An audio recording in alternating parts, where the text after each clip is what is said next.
Hey, what's up guys, Steven here, welcome back to another tutorial. So if you have seen the last video, then you know Flo has gone crazy, he has taken it way too far, and now we have an e-bike with two flat tires, actually just the tubes, and today I want to show you how to fix that. But first of all, let's have a look at the e-bike. So guys, now let me show you what you need to fix a tube with a puncture. So there's something called the puncture repair kit. You can see it right over here, so we're using that one here from TipTop, but yeah, they're actually all the same. Inside you will find some patches and a tube of glue, so that's probably what you can find inside of the kit. But there are also additional things you need. So first of all, it depends how big your puncture is. So there are different patches. So we have here a very big one. Probably if you buy a kit you have to check out the size, but usually there are different sizes included. So that's a very big one. Then here we have, for instance, medium ones. So check this out. And here we have smaller ones just for a very small spot. Okay, then you need some sandpaper because you have to sand the area along the puncture, so on the tube, in order to get a better glue result. And here you can see the glue. So yeah, you should also have that included in your kit. The next tool is not really necessary, but it could be really useful depending on your bike type. And we have those plastic tools and they're actually needed to get off the tire, but well, in our case it's not needed because the bike has some really big ones and they come off easily. Last but not least, yeah, you need a pump to pump up the tube, and yeah, that's basically all you need. And now I would say, let's get started and let's get off the tire. Alright guys, so let's get started here with the front tire, and in order to replace the inner tube, we first of all have to get off here the whole wheel. In order to do that, we have to open up the quick fastener, which you can see right over here. So in order to remove the whole rim, you have to first of all open up the quick release. This is pretty easy, so in this way you can open it up, just pull here, then make sure it fits here inside of the slot, and then you can rotate. So it's just like a normal screw, just rotate it here to the left to open it up, and then you can just simply pull it out. So this is how it looks like with the thread, and now you should be able just to lift off here the whole rim, and this is how it looks like. So this is how the frame of the bike looks like without the whole rim, and it's pretty easy to get the wheel out here on the KTM Machina Freeze, but it really comes down to your specific bike type, and maybe it's a little bit harder, but I'm pretty sure that you can do it. Alright guys, so we have now here the whole wheel on the desk, and as you can see the brake disc is in there, the brake pads are still in the brake holder, and something really important right now, don't actuate the brake on your bike, otherwise you will push the brake pads together, and then it's really annoying and it's a little bit hard to get the brake pads apart, so to separate them to reattach the whole wheel.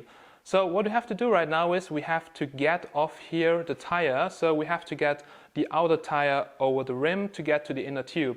And we're going to use that plastic tool, and now let me show you how to do that. So guys, there we go. We now have to get here the tire over the rim, and we're going to use that plastic tool. So here you can see it. So just go in there, and as you can see there's a slot in the tool, and you have to get the tire here inside of the plastic tool and then just get it here over the rim. And now just move the whole plastic tool here along the rim to get the tire out. So I will quickly do that. Make sure you don't scratch it. So here we have already some scratches, but yeah, just be a little bit careful and gently. So guys, you have seen how that works. It's actually pretty easy, so just make sure the tire is over the rim here on one side. Now you just flip it, and there we go. And you can also do it here from the other side, so make sure you just get it here over the rim, and there we go. And you can actually just peel it off here, and you now have the inner tube, the outer tire, and you've got also here the rim on the inside. And now it's time to find the leak. So guys, now to get the inner tube out of the rim, you first of all have to unscrew here the valve. So here you can see it, so it's basically that long thread. So take off here the valve cap, it's made out of plastic, just get it off. And then you have to unscrew here the nut, and there we go. And then you can get the inner tube out. So as easy as that, and here it is. Here we have the inner tube. And you've seen the valve right over here. So this one here, for instance, it's one special valve. So you probably need a different pump for that. For instance, the red pump here won't work. So I've got a different pump for it. And yeah, as you can see, we already had to repair the tube once, but it's broken on another spot. And the first thing you have to do is find the spot where the puncture is. So it could be just a small puncture, or probably you have more of them, so be really careful. And in order to find the leak, you first of all have to pump up here the tube, and I will do it here right now with my pumps. So let me show you how to do that with this particular type of valve. So ladies and gentlemen, here's the valve, and first of all we have to open it up. So you have to unscrew the nut here at the top, which opens up the valve. And now here comes the pump, so just plug it into the correct hole depending on your pump.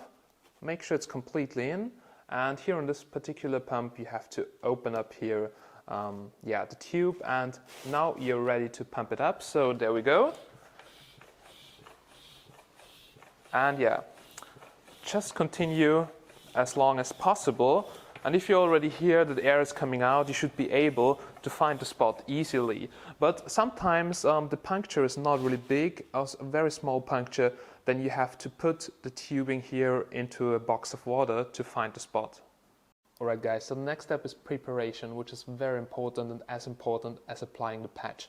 So we can see here the two leaks, and now we have to sand the area around the leaks. This is very important because we get a better application of the glue, because the glue will get a better connection to the underground, and this is very important. So make sure you grab some sandpaper, just like this one here, not too rough, and carefully sand the area here around it, because we have to make it a little bit rough so that the glue better connects here to the underground.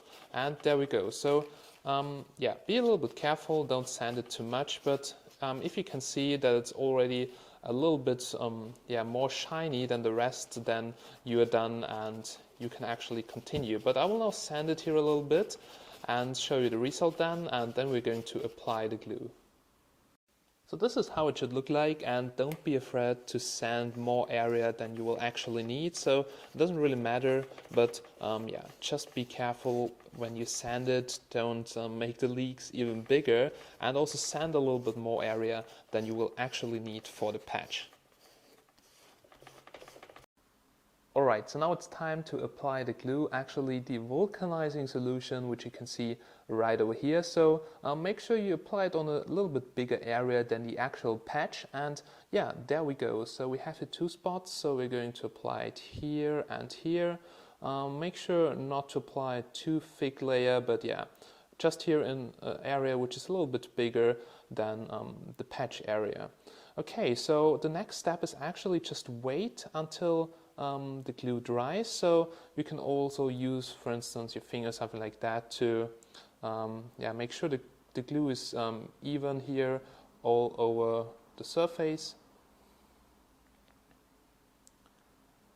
You can also use your finger here to spread the glue all over the surface, so don't worry, and you can apply here a little bit more in case you need it.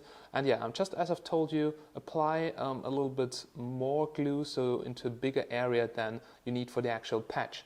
The next step is to wait until the glue dried, so you need to wait around 5 minutes, and if the glue doesn't stick to your finger anymore, then this is perfect. But don't wait too long, but around 5 minutes should be good.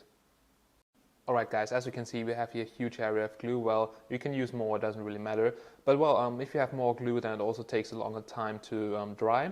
Now if you can touch it and it doesn't stick on your finger, you're actually good to go to apply the patches, which you can see right over here. So first of all, you have to remove the foil from the back. So there's usually some aluminum foil. Just peel it off like this, and then apply the patch to the puncture. But you have to apply a lot of force, and there we go. So here we have the first one. And now apply a lot of force. You can do it with your finger or any tool you find at home. So really press quite hard on there. And now also the second one. So there we go, because we have two punctures. And here comes the second one. Make sure it's in the middle. And there we go. So here's actually the second one. Make sure you apply a lot of force, and that's it. Then you should be good to go. So just wait a little bit until the rest dried too, then just pump it up, apply a little bit more force, and yeah, then you should have fixed the tube. So that's it guys, after you've applied enough force, yeah, it should stick in place, then just wait a little bit and check it again if everything is okay, and then you can actually pump it up and check out if you have fixed the tube or not. It looks like we have fixed the leak. So what you do right now after you have applied the patches, you pump it up to the maximum pressure, then you just wait a little bit and you check if it keeps up the pressure or not. If not, then there's probably another leak, or you fucked up here, the patches. Could be something wrong with it, could be something wrong with the valve. But anyway, we fixed this tube. I will now put it back together, so reassemble the rim, then get it back into the bike, and I will show you that in some kind of time-lapse or speed-up video. So this should be quite easy if you have done it so far. And I just want to say thanks for watching, guys. Make sure you subscribe if this was helpful, and see you very soon in the next video. Bye bye.